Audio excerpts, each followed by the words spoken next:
Hello guys, welcome back. कैसे हैं आप सब दोस्तों। आज की इस वीडियो के अंदर हम स्पेन इमिग्रेशन के हवाले से बात करेंगे। स्पेनिश गवर्नमेंट जहां 5 लाख लोगों को लीगल करने का वादा कर रही है, तो वहीं पे गाइस बहुत बड़ी तादाद इनमें पाकिस्तानियों की है, इंडियंस की है, बांग्लादेश, नेपाल से काफ़ी सारे ऐसे लोग हैं जो कि स्पेन के अंदर पादरोन करवा के और दूसरे कंट्रीज़ में रह रहे हैं, दूसरे कंट्रीज़ में काम कर रहे हैं।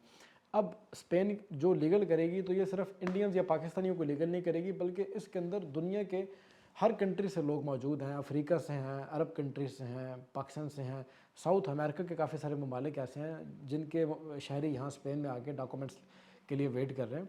तो बहुत बड़ी तादाद में लोग अपने एप्लीकेशन सबमिट करेंगे। गवर्नमेंट ने जो कोटा दिया है वो है 5 लाख लोगों को लीगल करने का। लेकिन ये जो लोग स्पेन में इस वक्त रहते हैं उनको भी अच्छे तरीके से पता है कि ये जो तादाद है ये काफ़ी ज़्यादा है और मे भी बाद में जाके वो ज़्यादा एप्लीकेशंस को एक्सेप्ट करें। वीडियो में आगे बढ़ने से पहले आप तमाम दोस्तों को मैं बताता चलूँ कि अगर आपको स्पेन के प्रोसेस के लिए पीसीसी चाहिए, किसी भी कंट्री के, यूरोप के, हंगरी, जर्मनी, रोमानिया या और किसी कंट्री के भी, तो आप हमारी इस दी गई ईमेल एड्रेस के ऊपर रब्ता कर सकते हैं। इंशाल्लाह आपको गाइड किया जाएगा और आपकी हेल्प की जाएगी। ऑफ कोर्स हमारे कुछ सर्विसेज चार्जेस होते हैं जो कि आपको बाद में अदा करने होंगे। बहरहाल यहाँ पे हमारी बात करने का जो मकसद है वो ये कि जब इमिग्रेशन ओपन होगी 1 अप्रैल से या अप्रैल के फर्स्ट वीक से, तो जो लोग एप्लीकेशन डालेंगे, जो पहले डालेंगे, ऑफ कोर्स उनको जल्दी रिजल्ट मिलेगा।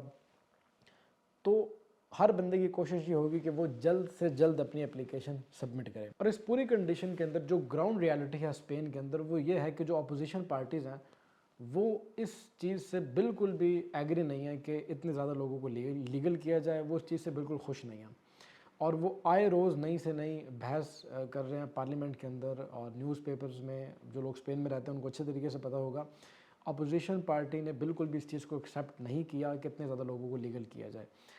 तो हर बंदे की कोशिश ये होगी गाइस, जैसे ही अप्रैल स्टार्ट हो तो वो अपनी एप्लीकेशन सबमिट करे, क्योंकि जो माहौल बन जाएगा एकदम वो यही होगा कि लाखों की तादाद में लोग एप्लीकेशन सबमिट करेंगे। मे भी इस सिस्टम को 2 महीने से पहले ही बंद कर दिया जाए।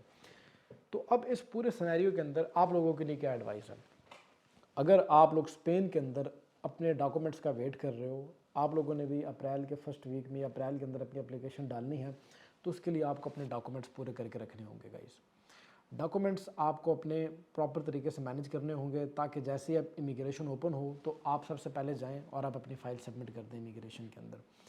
अब आपके बाकी के जो डॉक्यूमेंट्स हैं, यानी कि स्पेन के अंदर आपने पादरोन करवाई थी वो डॉक्यूमेंट्स, आप स्पेन के अंदर रह रहे हो, आपके पास कोई अकोमोडेशन प्रूफ है, हेल्थ कार्ड है, कोई ट्रैवलिंग टिकट है, कोई लाइब्रेरी कार्ड है, कोई भी डॉक्यूमेंट्स हैं जो आपके पास, वो इस चीज़ का लीगल प्रूफ है कि आपने 31 दिसंबर से पहले आके स्पेन में पादरोन करवा दी थी, वो तो आपकी फ़ाइल रेडी हो जाएगी।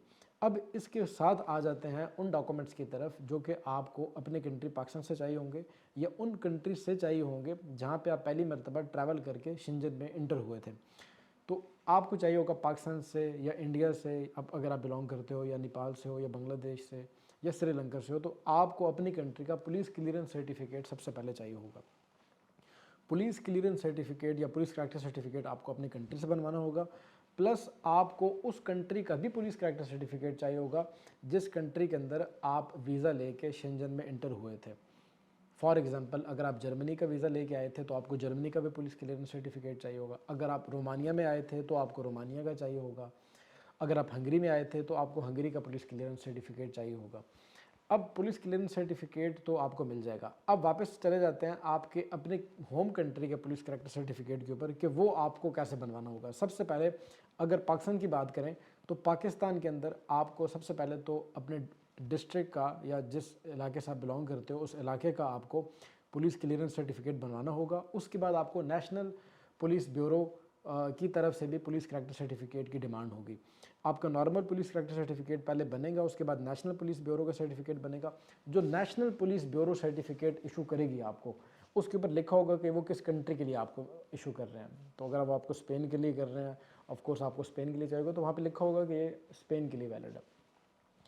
अब उस पुलिस क्लियरेंस सर्टिफिकेट को, जो कि आपको नेशनल पुलिस ब्यूरो से मिलेगा, आपने उस डॉक्यूमेंट को अपोस्टाइल करवाना होगा फॉरेन मिनिस्ट्री से। अगर आप पाकिस्तान से बिलोंग करते हो तो आपको फॉरेन मिनिस्ट्री से अपोस्टाइल करवाना होगा। अगर आप इंडियन हो तो आपको अपनी कंट्री से अपना पुलिस क्लियरेंस सर्टिफिकेट अपोस्टाइल करवाना होगा। जब ये डॉक्यूमेंट आपका अपोस्टाइल हो जाएगा पुलिस क्लियरेंस सर्टिफिकेट अपने कंट्री से, तो फिर आपने ये डॉक्यूमेंट ओरिजिनल फॉर्म में मंगवाना होगा अपने पास स्पेन में।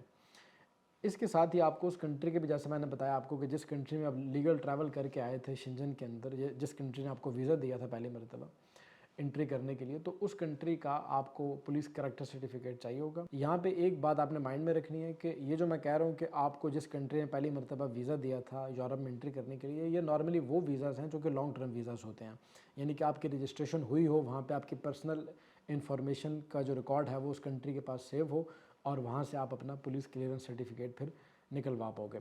ये डॉक्यूमेंट गाइज आपको ज़रूर मैनेज करना होगा।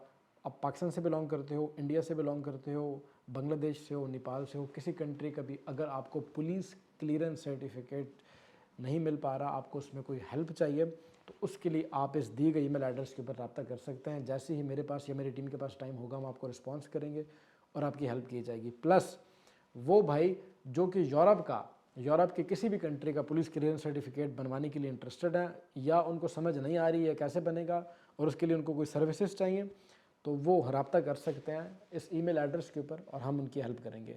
स्पेशली हंगरी का, जर्मनी का या रोमानिया का अगर आपको पीसीसी चाहिए तो आप इस दी गई ईमेल एड्रेस के ऊपर रब्ता कर सकते हैं। इसके अलावा गाइज आपको ये भी एडवाइस दूंगा कि पुलिस क्लियरेंस सर्टिफिकेट्स के साथ साथ अपनी बाकी की फ़ाइल भी रेडी रखें। जैसे ही इमिग्रेशन ओपन हो तो एज़ सुन एज़ पॉसिबल आप अपने डॉक्यूमेंट सबमिट करें ताकि आपको जवाब जल्दी मिले और जल्दी आपको रेजिडेंसी कार्ड इशू हो ताकि आप लीगल हो पाएँ स्पेन के अंदर। ये थी आज तक की वीडियो गाइज। अगर वीडियो अच्छी लगी हो और इन्फॉर्मेटिव लगी हो तो वीडियो को लाइक कीजिएगा। किसी किस्म का कोई भी सवाल हो आपका तो आप नीचे कमेंट सेक्शन में पूछ सकते हैं। और अगर आपने कोई सर्विसेज लेनी है, वर्क कॉन्ट्रैक्ट चेक करवाने हैं, पीसीसी के लिए सर्विस चाहिए आपको, तो आप इस दी गई ईमेल एड्रेस के ऊपर रब्ता कर सकते हैं और आपको गाइड किया जाएगा। इसी के साथ अब निशान आसिम को दीजिएगा इजाज़त। मिलते हैं इसी तरह की किसी अगली वीडियो में, तब तक के लिए टेक केयर, अल्लाह हाफ़िज़।